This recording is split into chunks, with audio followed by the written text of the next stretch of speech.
நான் பயந்து போனேன். இனிமேல் கிரிவலம் வந்ததுன்னா என்னைக்காவது லாக்டவுன் போட்டாங்கன்னா சத்தமெல்லாம் போய் கிரிவலம் வந்துட்டு வரணும். அவன் பாட்டுக்கு வரான் சார். திருவண்ணாமலையில் அந்த இந்திரலிங்கத்தில் ஆரம்பிச்சானா 1 கிலோமீட்டருக்கு பாப்கார்ன், அடுத்த 1 கிலோமீட்டருக்கு முறுக்கு, அடுத்த 1 கிலோமீட்டருக்கு இட்லி சாம்பார் சட்னி. அதாவது பரவாயில்லன்னு நினைச்சேன். அங்கிட்ட ஒருத்தன் போட்டிருந்தா சார் ஒரு ஐட்டம், வீச்சு புரோட்டா போட்டுக்கிட்டு இருக்கேன்.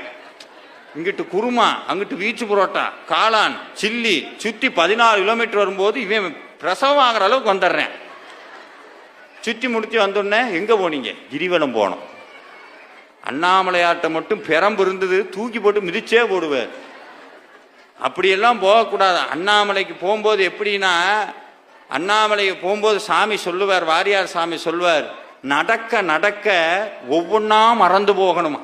இந்த குடும்பத்தை மறக்கணும். அதையெல்லாம் எப்போ மறந்துட்டேன் சார்.